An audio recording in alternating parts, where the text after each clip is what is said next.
بہت سارے لوگ صاحب نصاب ہونے کے باوجود بھی قربانی نہیں کرتے. ایک گھر میں 5 لوگ صاحب نصاب ہیں مگر کسی ایک کے نام سے قربانی کر دی جاتی ہے. سب لوگ بری الذمہ خود کو سمجھتے ہیں. یہ صحیح نہیں ہے. آئیے ایک واقعہ سناؤں آپ کو. حضرت احمد بن اسحاق رحمت اللہ تعالیٰ علیہ ایک بہت بڑے اللہ کے ولی ہیں. وہ فرماتے ہیں کہ میرا ایک بھائی تھا جو بہت ہی غریب تھا, بہت کمزور تھا, مگر باوجود غربت کے انہوں نے ہر سال قربانی کی. ہر سال قربانی کی. وہ ہر سال قربانی کرتے تھے. حضرت احمد بن اسحاق رحمت اللہ تعالیٰ علیہ فرماتے ہیں کہ ایک دن ایسا ہوا کہ میرے بھائی کا انتقال ہو گیا. جب انتقال ہو گیا اس کے بعد ایک دن ایسا ہوا کہ میں نے خواب دیکھا.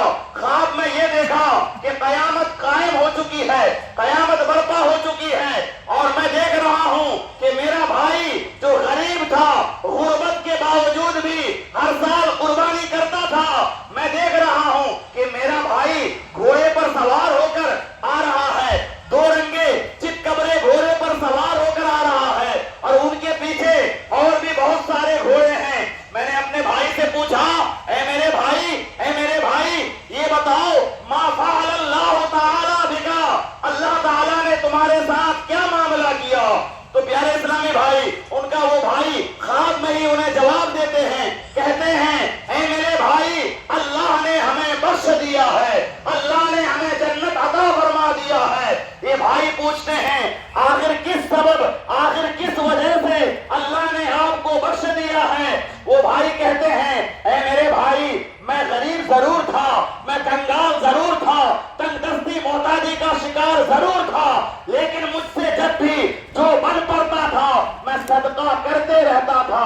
اور ایک دن کا واقعہ ہے, میں نے ایک بوڑھی عورت کو اپنے جیب سے نکال کر چند سکے دیے تھے صدقہ کی نیت سے, اور اللہ نے اسے قبول فرمایا, اور اس کی برکت سے اللہ نے ہمیں جنت عطا فرما دیا.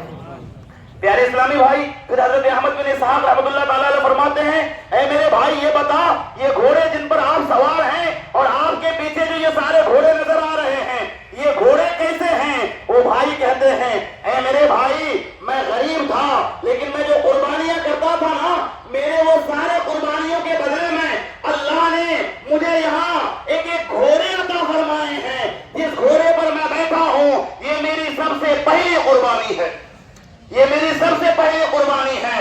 اے میرے بھائی, اب میں جنت کی طرف جا رہا ہوں, اپنے لاؤ لشکر کے ساتھ میں جنت کی طرف جا رہا ہوں. اللہ نے ہمارے قربانیوں کو قبول کی, اللہ نے ہمارے صدقات و خیرات کو قبول کیے. مسلمانوں, اس لیے میری گزارش ہے, جو بھی صاحب نصاب ہیں, صاحب استطاعت ہیں, اللہ نے اگر قربانی آپ پر واجب کیا ہے تو ضرور قربانی کریں کہ یہ قربانی حضرت ابراہیم کی یاد ہے, پیارے نبی کی سنت ہے. خود ہمارے نبی پیارے آقا صلی اللہ علیہ وسلم جب حج کے لیے مدینہ سے مکہ گئے, ہجرت کے بعد کا واقعہ ہے, ہجرت کر کے جب مدینہ پہنچ گئے اور پھر مدینہ سے حج کے لیے مکہ تشریف لے گئے, تو پیارے آقا صلی اللہ علیہ وسلم نے قربانی کے دنوں میں 63 قربانی خود اپنے ہاتھوں سے کی, 63 قربانی خود اپنے ہاتھوں سے کی. پیارے اسلامی بھائیوں, چونکہ وقت بہت ہو گیا ہے, کمیٹی کے لوگوں کو تھوڑا سا ٹائم دیجیے, اور پھر اس کے بعد میں نیت بتاؤں گا انشاءاللہ.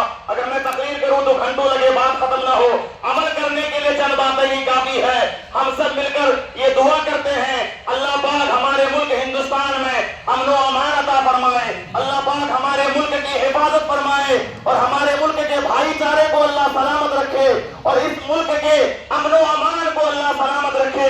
اللہ پاک ہم سارے لوگوں کو ڈھیروں نیکیاں کی توفیق عطا فرمائے. یہ عید خوشی کا دن ہے, ہم سب خوشی کو بانٹیں, ایک دوسروں پر خوشی کو جو ہے ایک دوسروں سے شیئر کریں. ہم اپنے پڑوسیوں کا خیال رکھیں, ہم سے کہیں پر کسی کو کوئی تکلیف نہ ہو, اس بات کا بھی ہم خیال رکھیں. آتے جاتے ہوئے یا کہیں پر بھی کبھی بھی ہم سے کسی کو کوئی تکلیف نہ پہنچے, اس بات کا ہر مسلم, ہر مرد مومن خیال رکھے. اللہ تعالیٰ سے دعا کرتا ہوں ہمارے بولنے, آپ کے سننے, ہمارے سمجھانے میں اگر کہیں کوئی کمی ہو اللہ معاف فرمائے. استغفر اللہ ربی من کل ذنب واتوب الیہ وما علینا الا البلاغ. السلام علیکم ورحمۃ اللہ وبرکاتہ. کمیٹی کے لوگوں کو تھوڑا سا ٹائم دیجیے آپ, اور جن سے جو ہو سکے تعاون کریے.